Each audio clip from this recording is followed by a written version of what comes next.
Hello, good morning mga ka-farmers. Ito yung mga manukis natin.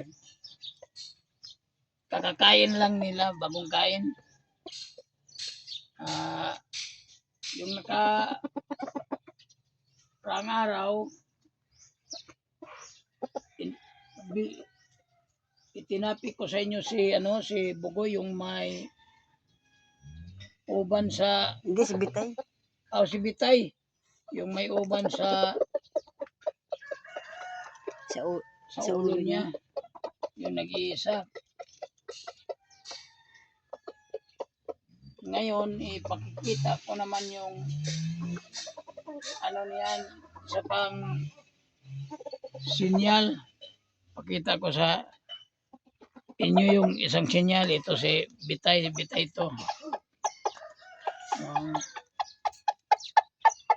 Nakikita natin yung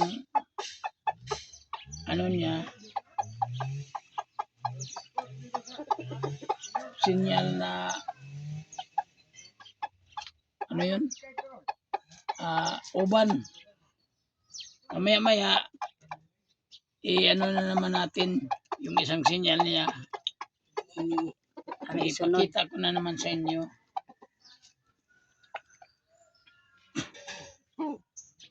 Wala pang insaktong nag-comment sa akin ng kung ano talaga ang kahulugan ng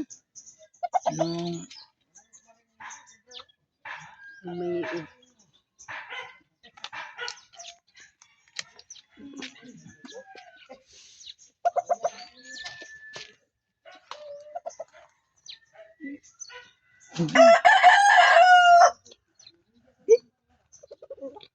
uban.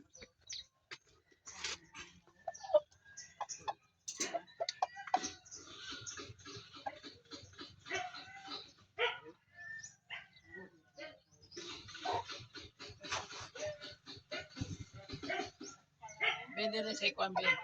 Si Bitay kay ato.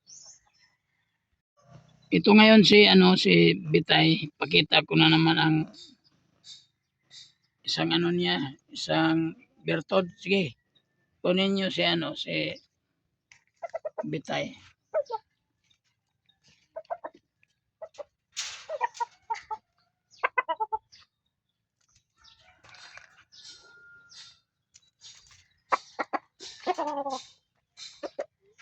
Dito. Dito.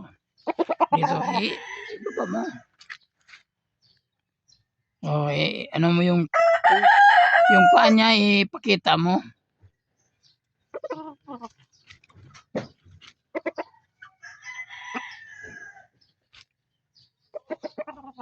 Ikaw mo. Hindi ko alam kung anong klaseng sinyal ito. Ang tawag?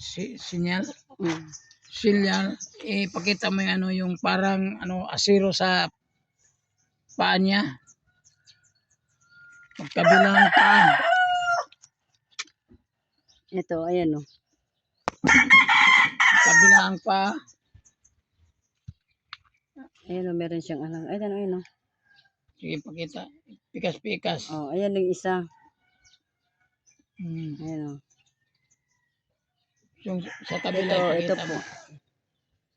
Tapos yung isa naman, ito naman sa kabila. Ayan sa kabila, ayan o. Ayan o, magkaano po yan, magkabilaan. Ayan. Ito siya. Hindi ko alam kung anong tawag yan. Sige, ibalik na Ken.